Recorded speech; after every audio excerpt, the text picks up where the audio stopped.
Assalamualaikum warahmatullahi wabarakatuh. Salam sejahtera dan salam sehat untuk kita semua. Pada kesempatan kali ini, saya akan membahas mengenai praktikum fisika untuk topik responsi ke-1 jurusan Teknik Mesin Fakultas Teknologi Industri Universitas Trisakti. Pada slide berikut ini, kita akan membahas mengenai data-data mata kuliah.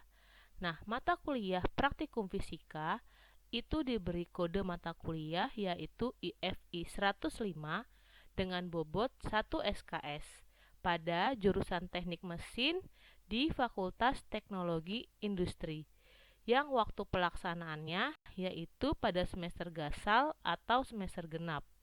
Adapun dosen pengampu sejumlah tim teaching yang berada di Laboratorium Fisika FTI, yaitu yang pertama ada Bapak Bambang Holisuudi, yang kedua ada Ibu Harumi Yuniarti, yang ketiga ada Bapak Muhammad Naji, yang keempat ada Ibu Larasati Rizky Putri, dan yang kelima ada Ibu Ika Wahyu Utami.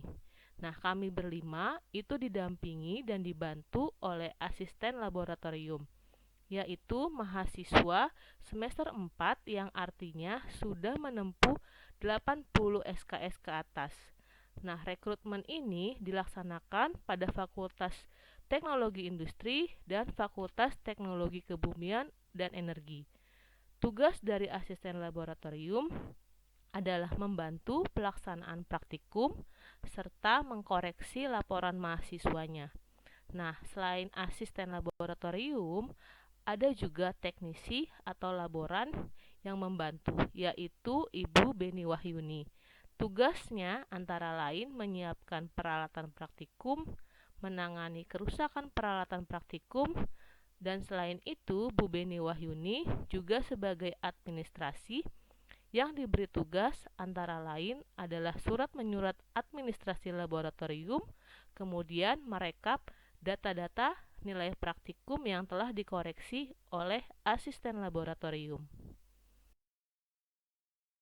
Berikut adalah struktur organisasi Laboratorium Fisika Fakultas Teknologi Industri yang dikepalai oleh seorang kepala laboratorium yaitu Bapak Dr. Andes Bambang Holisuudi MSc, serta ada koordinator praktikum yaitu Ibu Insinyur Harumi Yuniarti MSc IPM, lalu ada kepala praktikum yaitu Bapak Dr. Andes Muhammad Naji MSc, serta ada dua staf laboratorium yaitu Ibu Larasati Rizky Putri SPD MPD dan didampingi oleh Ibu Ika Wahyu Utami SSI MSI.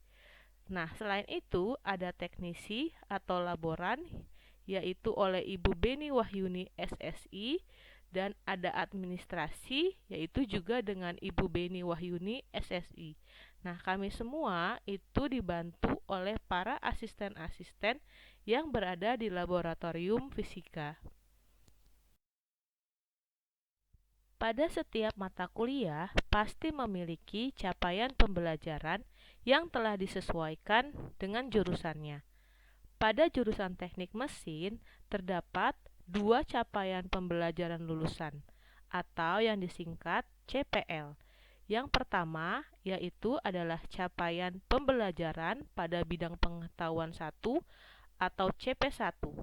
Siswa harus mampu menguasai konsep teoritis sains alam, lalu mengaplikasikannya pada bidang matematika rekayasa.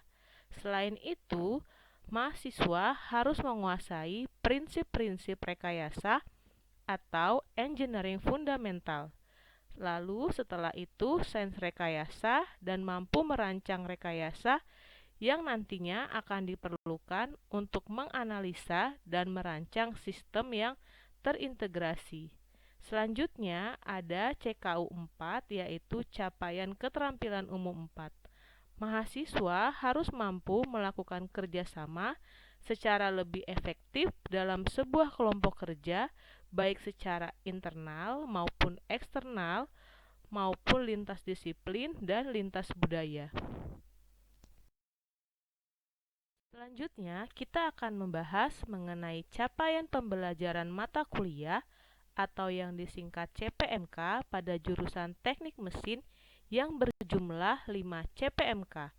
Adapun CPMK 1, mahasiswa mampu memahami dan menerapkan konsep teoritis sains alam, lalu mampu menggunakan alat-alat praktikum, serta dapat menentukan nilai dari ketidakpastian pada saat proses pengukuran dan menjabarkan perambatan ketidakpastian pada pengukuran. Hal ini termasuk ke dalam capaian pengetahuan 1 atau CP1. Selanjutnya ada CPMK 2, mahasiswa mampu memahami dan menerapkan konsep teoritis sains alam, serta bekerja sama dalam satu regu untuk melakukan praktikum di bidang mekanika yang meliputi kekentalan zat cair, tetapan gaya pegas, vibrasi rotasional, dan hukum kekekalan energi. Hal ini termasuk ke dalam capaian pengetahuan 1 dan capaian keterampilan umum 4 atau CKU 4.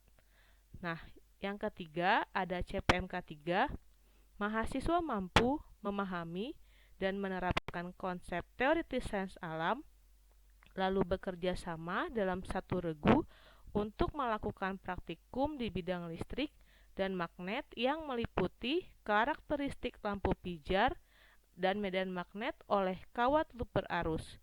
CPMK 3 ini termasuk ke dalam capaian pengetahuan 1 dan capaian keterampilan umum 4. Selanjutnya ada CPMK 4.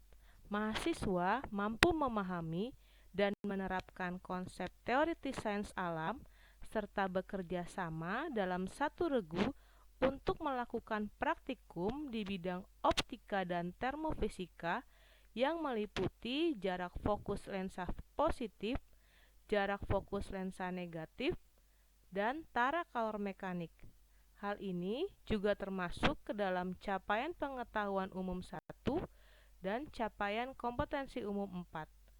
Dan yang terakhir ada CPMK 5, mahasiswa mampu memahami dan menerapkan konsep teoritik sains alam serta bekerja sama dalam satu regu untuk melakukan praktikum di bidang gelombang dan bunyi yang meliputi cepat rambat suara di udara dan resonansi suara. Hal ini juga termasuk ke dalam capaian pengetahuan 1 dan capaian keterampilan umum 4.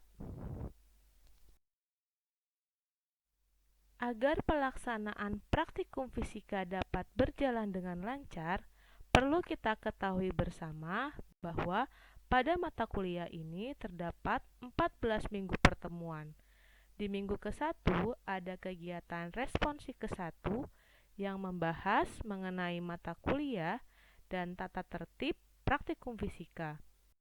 Di minggu kedua ada responsi kedua yang membahas tentang teori pemakaian alat-alat praktikum. Di minggu ketiga ada responsi ketiga yang membahas mengenai teori ketidakpastian serta pengolahan data-data praktikum. Di minggu keempat ada kegiatan UTS yang merupakan bahan UTS hasil dari materi responsi 1, kedua, dan ketiga. Lalu di minggu kelima sampai dengan 12 merupakan kegiatan praktikum fisika yang berjumlah 8 nomor percobaan dilaksanakan di laboratorium fisika secara daring, mengingat kondisi pandemi saat ini yang masih terus berlangsung. Lalu di minggu ke-13 ada praktikum susulan yang tetap dilakukan secara daring. Dan terakhir di minggu ke-14 adalah pelaksanaan UAS dengan bahan UAS yang berasal dari materi praktikum dengan jumlah 8 nomor percobaan. Praktikum untuk jurusan teknik mesin berjumlah 8 judul percobaan. Perlu kalian ketahui, kode M merupakan untuk bidang mekanika. Lalu kode L untuk bidang listrik dan magnet. Kode P untuk bidang panas dan termofisika. sedangkan kode B adalah untuk bidang bunyi dan gelombang. Dan yang terakhir, kode OP adalah untuk optika. M5 merupakan judul percobaan kekentalan minyak pelumas mesin. MG1 merupakan judul percobaan medan magnet kawat loop. M11B merupakan kode percobaan untuk momen inersia dan vibrasi torsional. M15 merupakan judul percobaan hukum kekekalan energi mekanik. Sedangkan L2 adalah karakteristik lampu pijar. P7B adalah judul percobaan tara kalor mekanik sebagai pengganti untuk P1. Lalu yang B1 adalah judul percobaan resonansi suara dengan pengganti B4. Dan yang terakhir, OP3 merupakan judul percobaan fotometri dan bisa diganti oleh OP1. Semua praktikum ini dilakukan dengan bantuan filler video yang nanti akan ditayangkan pada saat proses perkuliahan berlangsung.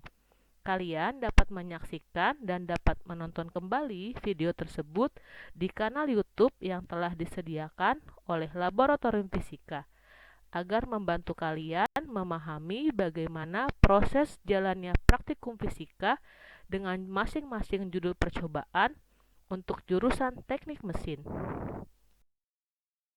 Selanjutnya adalah mengenai komponen nilai dan nilai akhir pada mata kuliah praktikum fisika. Terdapat 3 komponen pada mata kuliah praktikum fisika. Komponen pertama adalah ujian tengah semester atau UTS yang diberi bobot 20%. PIC-nya adalah tim dosen sebagai penilai. Lalu komponen kedua ada rata-rata nilai praktikum yang berasal dari 8 nomor percobaan yang diberi bobot 60%. PIC-nya adalah asisten laboratorium fisika. Komponen ketiga ada ujian akhir semester UAS yang diberi bobot 20%. PIC-nya adalah tim dosen sebagai penilai. Nah, perlu kalian ketahui jangkauan nilai agar kalian memiliki target atau capaian nilai yang memuaskan. Jangkauan nilai 1 lebih dari 80 diberi nilai A dengan nilai angka 4,0. Jangkauan nilai kedua ada 77 sampai dengan 79,9 diberi nilai A- dengan nilai angka 3,75. Jangkauan nilai ketiga 74 sampai dengan 76,9 diberi nilai B+ dengan nilai angka 3,5. Jangkauan nilai keempat 68 sampai dengan 73,9 diberi nilai B dengan nilai angka 3,0. Jangkauan nilai kelima adalah 62 sampai dengan 67,9 diberi nilai C+ dengan nilai angka 2,5. Jangkauan nilai keenam 56 sampai dengan 61,9 diberi nilai C dengan nilai angka 2,0. Sedangkan untuk jangkauan nilai ketujuh 45 sampai dengan 55,9 diberi nilai D dengan nilai angka 1,0 dan dinyatakan tidak lulus. Dan jangkauan nilai terakhir yang lebih dari 45 diberi nilai E dan nilai angkanya adalah 0 yang dinyatakan juga tidak lulus. Pelaksanaan praktikum daring memerlukan beberapa media untuk setiap pelaksanaannya. Di minggu ke-1 untuk kegiatan responsi ke-1, pelaksanaannya menggunakan tutorial melalui Zoom, PPDT, Google Meet, atau YouTube. Di minggu kedua, kegiatan responsi kedua, pelaksanaannya menggunakan tutorial melalui Zoom, PPDT, Google Meet, atau YouTube. Di minggu ketiga, kegiatan responsi ketiga juga sama, pelaksanaannya menggunakan tutorial melalui Zoom, PPDT, Google Meet, atau YouTube. Di minggu keempat, untuk kegiatan UTS, pelaksanaannya menggunakan Google Classroom. yang nantinya jurusan teknik mesin akan diberikan kode kelas agar segera bergabung. Di minggu kelima sampai dengan 12, kegiatan praktikum dibantu pelaksanaannya melalui Google Classroom dan kanal YouTube yang nantinya akan di-share pada grup WhatsApp jurusan teknik mesin. Di minggu ke-13, untuk kegiatan praktikum susulan juga sama melalui Google Classroom dan channel YouTube. Di minggu ke-14, untuk kegiatan UAS, pelaksanaannya menggunakan Google Classroom.